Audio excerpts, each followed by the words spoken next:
Hey guys, this is Dave, and I have an IEM from a brand that has been around for quite some time. And I was actually introduced to their products as on-stage IEMs. It was the U12 Adele version. So we're talking quite a few years ago, but now 64 Audio has introduced 4 brand new IEMs from their Aspire series. And this is the Aspire 1, which is the entry-level IEM of that series and is the least expensive of the 4, coming in at $350, with the Aspire 4 being the most expensive, coming in at $800. And you all know how often I talk about how competitive this $200 to $300 segment of the market is. So of course, I've been doing lots of testing and comparing with some of my other favorites within this price range and trying to kind of determine where I think this fits in. So as usual, we'll go over the contents of the package. We'll talk about some specifications, the design, and then I will share my sound impressions of the Aspire 1. Oh, by the way, congratulations to our Pula Unicrom winners. Please do not forget to check the community tab for instructions on how to claim your Unicrom. We have a lot to talk about.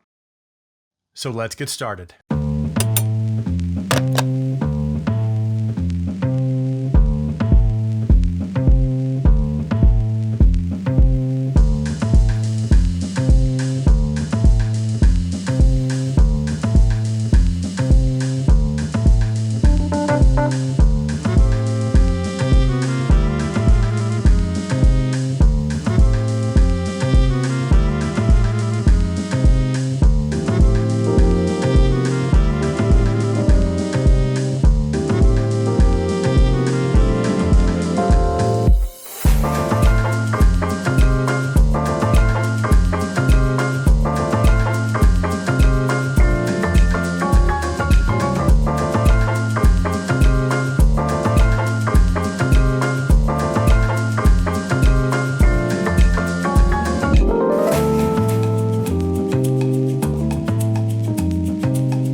So before we get started, a quick shout out to 64 Audio for sending the Aspire 1 in for review. So since this set is designed for stage use, I do want to make sure and kind of share at least a little bit of my experience from a stage perspective. However, I know most of you are probably more interested in its general sound performance and whether or not it's something I would just recommend for personal or home use. So for the sake of time, I don't think I'm going to spend as much time talking about stage use, but I do want to share at least a little bit of my experience on stage for those of you who might be interested. So with that said, again, this being the entry-level set for the Aspire series, this is the least expensive of the 4, and it's priced at $350. And as its name suggests, it uses a single dynamic driver, and then as you go up in price, the Aspire 2 uses 2 drivers, the Aspire 3, 3 drivers, and so on. And from what I've seen, they all use the same shells, but they just have different colored faceplates. As a matter of fact, I think everything is the same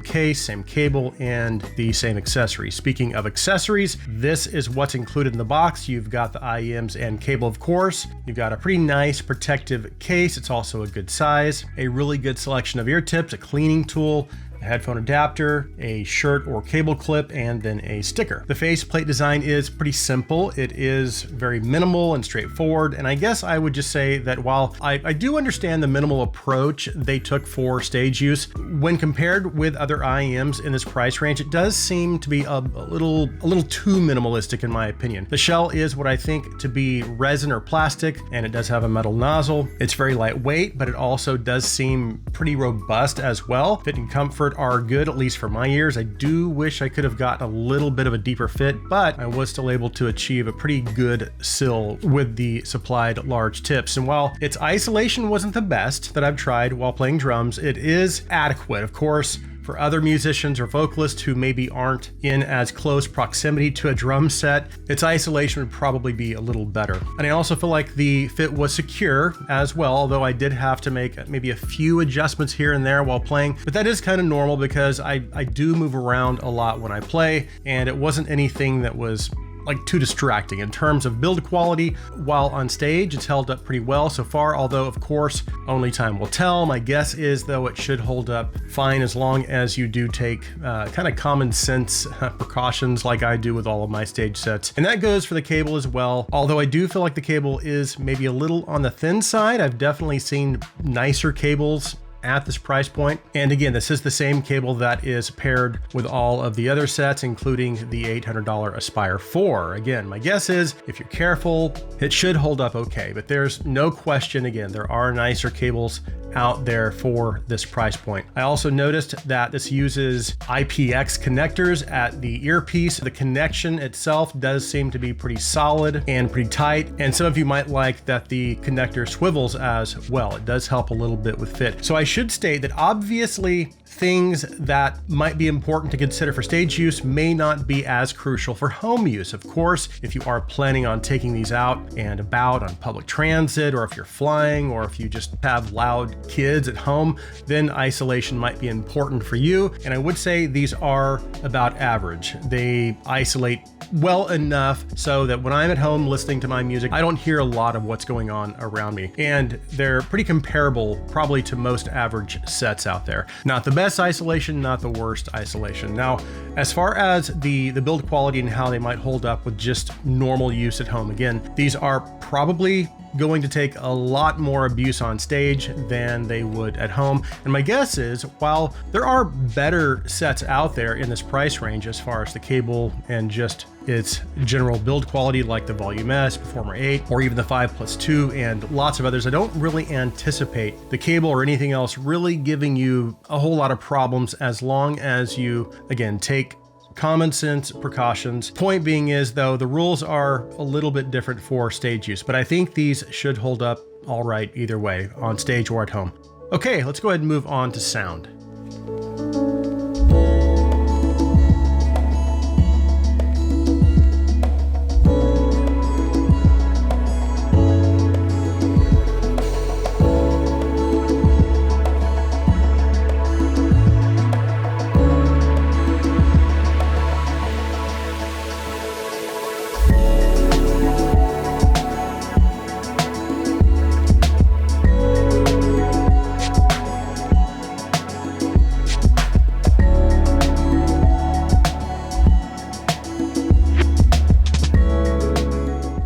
Okay, so as I had mentioned in my intro, I was actually introduced to 64 Audio as an on-stage IEM. My first set was actually the U12 Adele version, and I know they've made some other great sets over the years, but I guess I've just never really had a strong connection with some of the tuning approaches they've taken with some of their other IEMs. Now, I will say, I do really like the U12T, but even as popular and as well received within the community as that has been, it's just not an IEM that I've found myself having a really strong connection with. Of course, I have tried, again, some other IEMs too over the years, but again, I've just never really found that connection with some of their other products, even for stage use. So I guess that's just a little bit of my personal history with the brand. But back to the Aspire 1. So historically, from what I understand, their custom stuff has been primarily geared more toward stage use, and then their universal stuff has been aimed more at audiophiles. However, the Aspire series, even though they are universal sets, based on the website, these are actually designed for stage use and are much like the Softear Studio 2, Studio 4. And again, I will talk just a little bit about stage use in a little while, but my main focus is going to be about my impressions for personal use or home use. And as far as some of the portable gear that I've used for testing, I used the Ibasso DX340, the 270 MK2, the Hibby R6 Pro Max, Onyx XM10, Questyle M18i, Dathan Ray Clarinet Pro, and then some desktop gear that I use is the FiiO K19 and K9 Pro ESS here. the Luxon X9, and lots of other gear. So I typically try a pretty wide variety of sources and gear. Of course, these are easy enough to drive with just a basic dongle, but what does the Aspire One sound like? Well, its sound signature falls into the V-shaped category, and there seems to be more of an emphasis on the bass frequencies. So that's where my attention seems to be drawn the most, and that's where it was. Like when I first sat down to listen, that's the first thing I noticed was its bass quantity. But then there's also some energy up top as well. So its overall presentation, again, it's going to be a little more fun, a little more engaging. And I will just say that while personally, for me, for home use, that is going to fall a little outside of my preference, at least again, for just listening to music at home. However, for stage use, especially for drums, sometimes a well-done V-shape tuning can actually help to give drums a little more, I don't know if I would call it definition, but it can help maybe to distinguish or enhance some of those percussive qualities, again, that can help distinguish my drums from other instruments. And that could be why it's pretty common to see some musicians leaning towards this V-shaped kind of tuning. And I would say that this actually sounded pretty decent on stage. Not great, but certainly better than the Studio 2. Again, however, for home use, this is probably not going to be something I'm typically going to reach for. So its presentation is V-shaped, and if we break things down just a little bit further, starting with the bass, in terms of bass quantity or bass levels, this is kind of a bassier set, certainly above neutral, and I actually don't have a problem with that necessarily, but I would have liked to see maybe a little less low mid and mid bass energy. And the reason is that transition strikes me as being a little uncontrolled coming out of the bass into the lower mids, because I am hearing some bass bleed. So it does sound a little too warm throughout the mid bass and lower mids. Now, in terms of bass dynamics, I would say this is doing a pretty good job, because I do feel like I am getting that physical movement or physicality that I like to hear from a good dynamic driver. And I also feel like I'm getting good bass extension as well. So despite some of that bass bleed, I do feel like it does bring some good dynamic bass qualities to the table. And then as you move to the mid-range, I do feel like I'm missing just a little bit of clarity. And that's not to say things don't start to improve as you move up the frequency range. I do think there is enough energy in the upper mids to help vocals kind of shine through, although I do think it still leans a little bass heavy. But if I'm comparing vocal energy to the rest of the graph, I don't necessarily feel like vocals are getting buried or overpowered necessarily. There's still enough vocal energy to keep them kind of front and center for the most part. And I don't have a graph, but if I did, what you would see is that the upper mids are a little more relaxed, and the actual curve itself is a little smooth, and it doesn't really have a high arc. It's a little more rounded, which is good. It definitely sounds natural because there aren't really any weird peaks or dips, but it's just a little safe, I guess. And I think that's kind of what my initial overall impression was about this set, was that there wasn't really anything about it that stood out to me. It was just a little bassy, but otherwise just a little bit generic, I guess. Treble energy is good, maybe just a little above my preference. It seems to be fairly well controlled, although I did pick up on just a tad bit of an edge. I guess I would call it not a huge dill really, because otherwise it's just a nice, maybe what you might call a pretty typical treble response. And I do think it works well as far as its overall energy and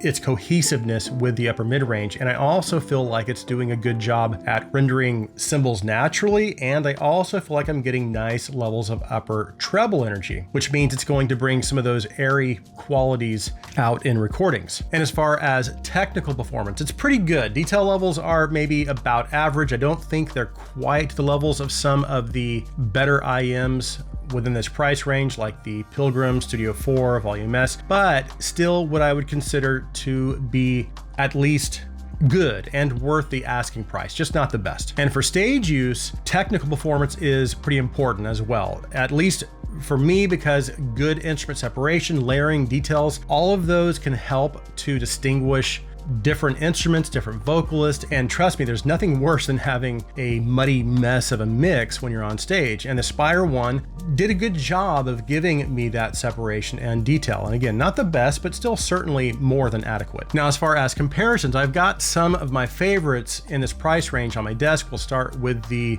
Dunu Vulcan 2. If you watched my review of the Vulcan 2, you'll know that I did feel like it had very good technical performance, and I even felt like the upper mids and treble in isolation were tuned well and presented instruments and vocals pretty naturally. So the top half was pretty good, but in the bottom half, there is an interesting slope down or a dip into the lower mids and mid bass that bottoms out around 150 hertz, and it does give the Vulcan 2 kind of a thin presentation. And at the end of the day, I was still able to get some listening enjoyment out of the Vulcan 2, but I am still more likely to reach for any one of these other ones here on the desk. And now I actually do prefer the Aspire 1's tuning over the Vulcan 2, I should say that. Now, as far as the DaVinci, of course, another Dunu IM, and yes, it is still a favorite of mine. I don't listen to it all the time, but I do still pull it out occasionally, because while it does have some interesting things going on in the treble, the rest of its tuning for this price point is really, really good. Still one of the most natural sets in this $300 price range, in my opinion. It has just a little more sub-bass focus compared with the Aspire 1, and its bass is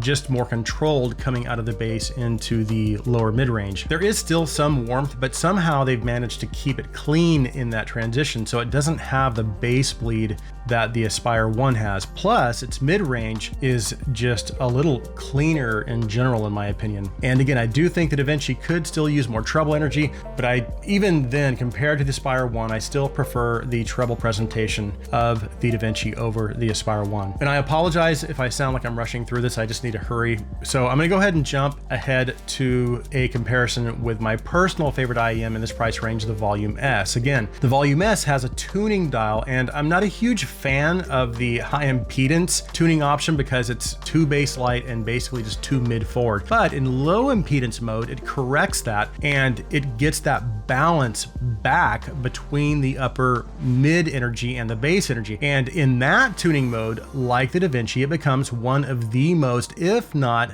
the most natural sounding set that I've heard within its price point, which is what made me so attracted to it. And its presentation does kind of fall under that, I guess, that meta style tuning, but it's just such a natural set, and it's a more technical set than the Aspire 1 as well. Now, the Aspire 1 does have more bass energy than the Volume S, so it's going to be maybe a little more engaging than the Volume S, but the Volume S is still more balanced, its bass is more refined, and it just presents instruments and vocals, again, a little more naturally, in my opinion. And it does remain in my top spot for this price point. So where does that leave the Aspire 1? Well, for stage use, I can see how this, again, this engaging V-shaped tuning approach could be appealing to some musicians, drummers and bassists specifically. And I also feel like its technical performance, while not the best, is certainly adequate as long as you have a good in-ear mix, of course. And I also feel like it's comfortable enough, it isolates well enough to use on stage. The cable isn't great, but it does work.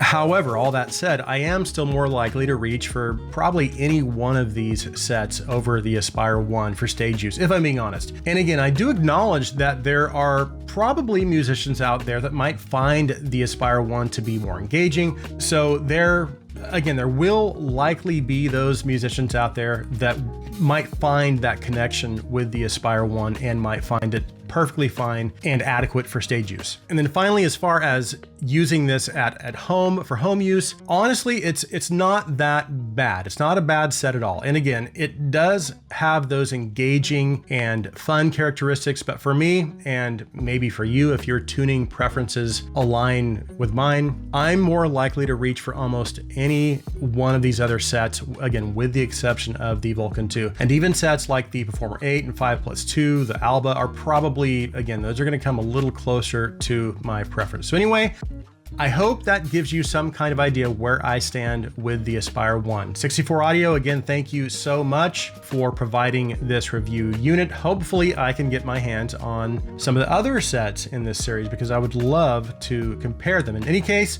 this was a fun review. All right, I think that does it for this review. Thank you guys so much for taking the time to watch. If you like my content, please take a second and hit that subscribe button. Also, if you would, please let me know what you think in the comment section. Please like this video, please share this video. I hope you guys have an awesome day.